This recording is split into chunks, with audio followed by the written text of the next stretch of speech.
Hey guys. Today I wanted to answer a question that I received online, and the question was how to stop hating society and all of its wretchedness. Um, well, for one, I would really encourage you not generalize the entirety of, you know, like humanity, as wretched. I can understand the perception of this. I understand the that you probably observe a lack of mindfulness, an indifference to pain and suffering of others.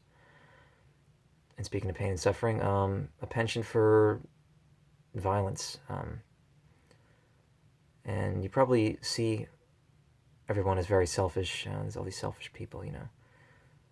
But I would encourage you to understand that um, it, you're really an integral part of this dynamic. And that that violence is innate, rather than maybe a tragedy that we have to perpetually mourn. That there will always be some sort of friction between people. Um, you know, Granted, your statement was vague, and I may be jumping to conclusions here, but nonetheless, I think this is something that's very important to talk about that I felt like would was worthy of by posting here like this. As far as society being perceived in a negative way, I think a lot of people, especially those who may have been drawn to my website initially, via how I sort of cater to the alternative, you know, autonomy, individuality, being who you are.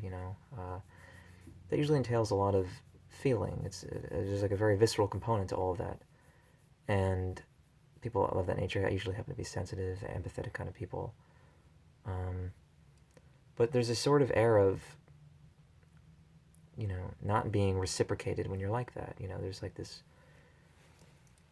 like I do this and that for everyone, and they don't seem to care about me.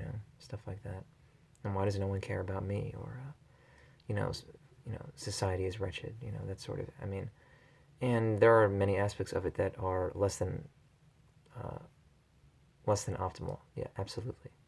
Um, but I think you should understand that if you have a problem with people being selfish, for example, this is clearly because you are a selfish person. And what that means is that you have an issue with people taking initiative to achieve their desires because it inconveniences your initiative to achieve your desires.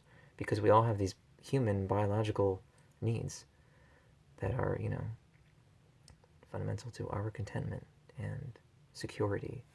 Security. Uh, things like that. And it doesn't make life any less beautiful that people compete. And this doesn't make them ignorant. It's really fundamental to living. Violence is innate and fundamental. I said that earlier, and I'd once perceived this as something that needed to be combated. Uh, and all that does is condemn you to a life of mourning and misconception. I've really grown to understand, not believe, but really understand that this is precisely what makes life, exhilarating, and the friction between organisms, and just all this phenomena, existing, trying to cultivate itself, is is um is what makes life vivid. It's what makes uh, for an intimate relationship with reality and people, and it's what causes moments to be profound. People, they always say things like, "Oh, I hate drama. I don't want any drama in my life." What they mean is they don't want things that inconvenience them. But everyone wants drama. They love drama. That's why they talk about each other and events that take place and anything that seems to have any sort of impact at all. They talk about it. It's friction. They recognize it affecting them. It's influencing. And that's life. It's when people are stressed, and if you're stressed by circumstances in life, I would suggest that you don't associate stress with negativity. Stress is just it's sort of like this understanding of movement, and it's the uncertainty, the sort of insecurity that comes from that. Like, ooh, I moved around a lot. I did all kinds. I saw people, things happen today I didn't realize were going to happen, and I had to handle it. Oh, goodness. You know, it's stressful. But I think with the right frame of mind, I think all of this is beautiful. When I say right frame of mind, I don't mean just with a certain frame of mind. I mean literally the right one. I mean one that will guarantee you sort of merrily engaging the world and cultivating yourself. I think that's the right one, you know. Um, yeah, I just, we're all food and we're all hungry. And I think it's incredible. I often, people ask me why, I got like, I wear a lot of skulls and, things like that. I think because contemplating mortality is the most inspiring thing. I think you know, it just really guarantees a daily appreciation for life, for living, and I would absolutely recommend that rather than interpreting all this, these sort of, you know, less than optimal circumstances in the world, instead of interpreting them as conditions that condemn you as a victim, I would interpret them as opportunities for self-empowerment. I would. I would absolutely suggest that you initially consider whoever you stumble upon, empathetically. Um, but you can't be expected to be eaten, if they don't treat you the same. Uh, if they try to indoctrinate you, into their cynicism or hurt you directly, But as far as indoctrinating you, if they try to, tell you not to take things so seriously, or learn to take a joke, or have a drink, or that maybe you need to relax more, You're kind of an extremist. You seem a little obsessed, things like that.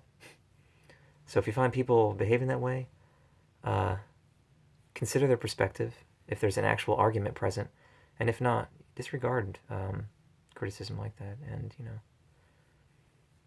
yeah, have fun. My God, please, have fun. Just have fun.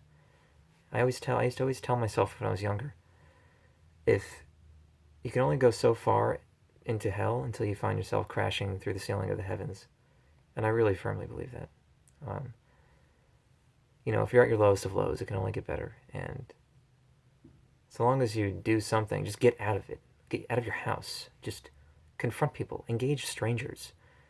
Who cares if you embarrass yourself? You're going to establish, experientially, a way to better operate and engage people and, you know, progress. Accented that wrong there. I know I was about to have a torrent of hate mail until I corrected myself.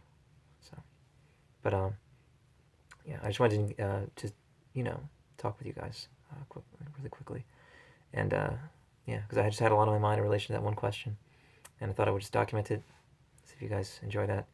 I somehow don't think I've ever actually posted like a video aside from the first one that was really really in relation to the stuff I talk about.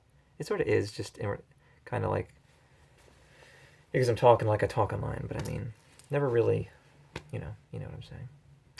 But I'm about to go out. I'm about to go see a friend, and people that I care about. I will upload this now. I love you all. I you know, hate to have been neglecting everyone like I have, unfortunately, but it unfortunately need to take a back seat. Hopefully I will address all that sooner than later, though.